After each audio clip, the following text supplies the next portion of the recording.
Bonjour à toutes et à tous et bienvenue dans cette nouvelle capsule où j'aimerais vous parler de la plus grande peur de la polarité yang.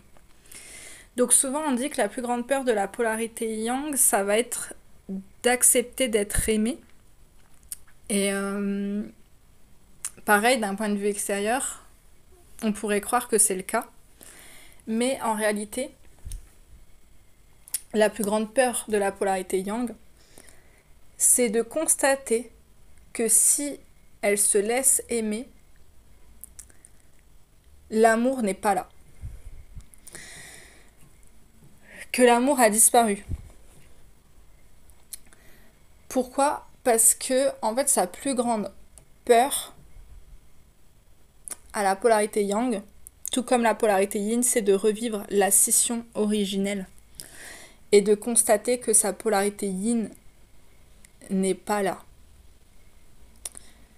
Que sa polarité yin n'existe plus. Que l'âme de la polarité yin n'existe plus. Donc, pour combler cela, une polarité yang, elle va chercher à tout prix la fusion avec l'autre. Une polarité yang saura très bien voir son intérieur de l'extérieur.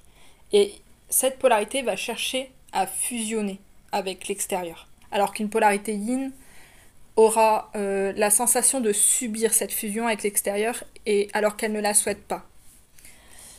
Et du coup, un yang qui cherche la fusion avec l'extérieur, en fait, c'est un yang qui a mis une distance entre sa polarité yin et lui, en soi comme à l'extérieur.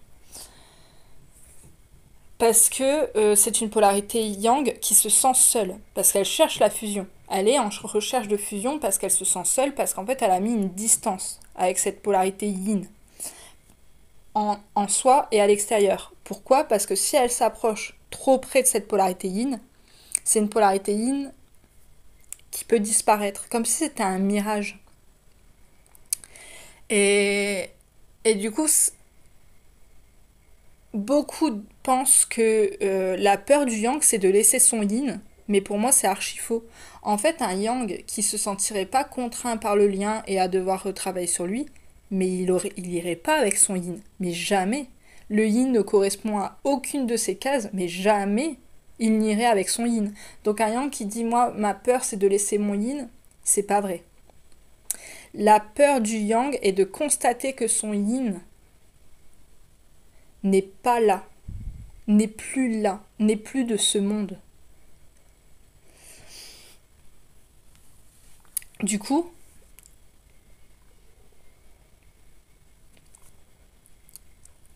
le yang qui cherche la fusion avec son extérieur pour combler sa blessure d'abandon,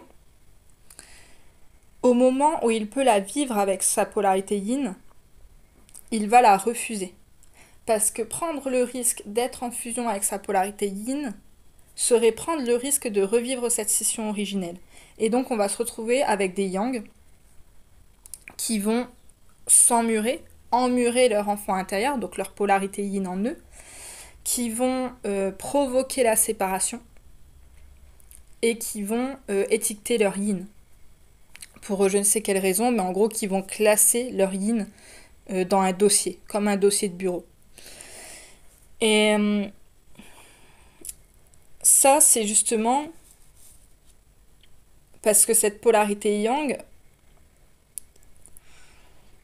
va avoir tellement peur, en fait, de revivre cette scission que c'est un yang qui va pas être dans l'accueil de sa polarité yin. Et il va lui faire du coup vivre le rejet. Tout comme un yin qui refuse de fusionner fera vivre à son yang l'abandon.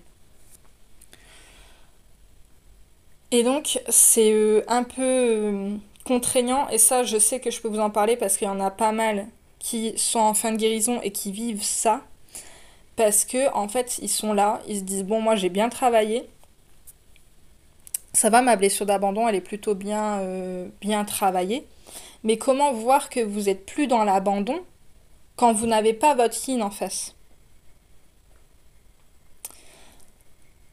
La blessure d'abandon, comme le rejet, elle se travaille aussi en duo. C'est-à-dire qu'on ne peut pas voir si on est accueilli par l'autre, donc rejeté par l'autre, sans l'autre.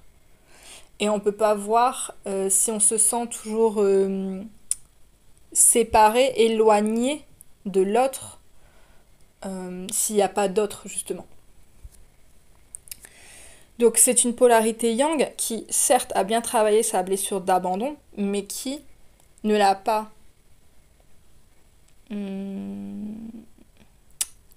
guéri totalement, parce que c'est un yang qui va refuser la fusion avec son yin. Et donc qui ne va pas ouvrir la porte à son yin. Et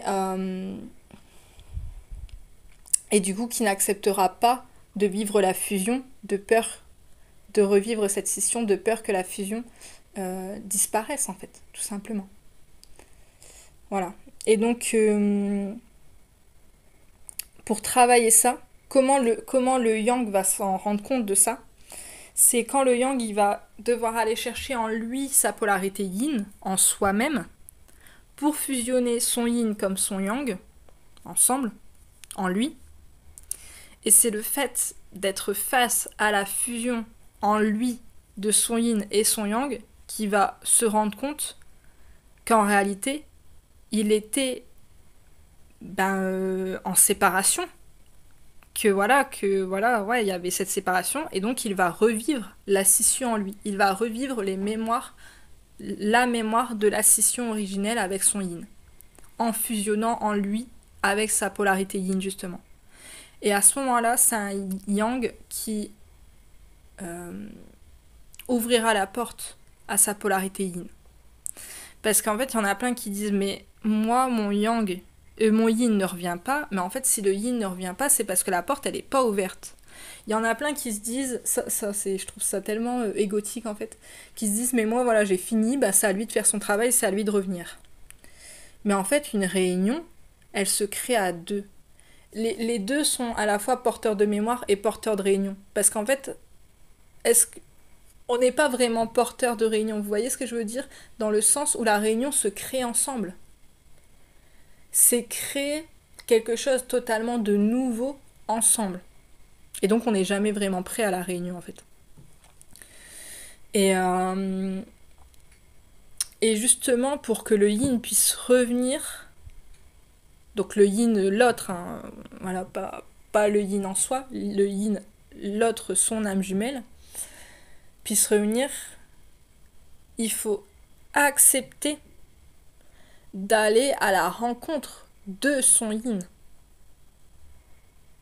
Mais pas avec le cœur fermé, pas avec l'épée et le bouclier.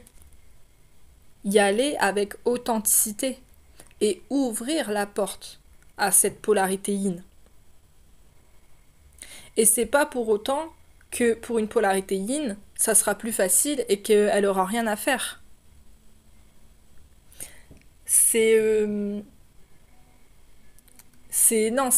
pas pour autant que la polarité yin, ça va faciliter son travail dans le sens où, une polarité yin, je lui rouvre encore la porte, ça veut dire que c'est le boxon. Mais non, c'est pas ça.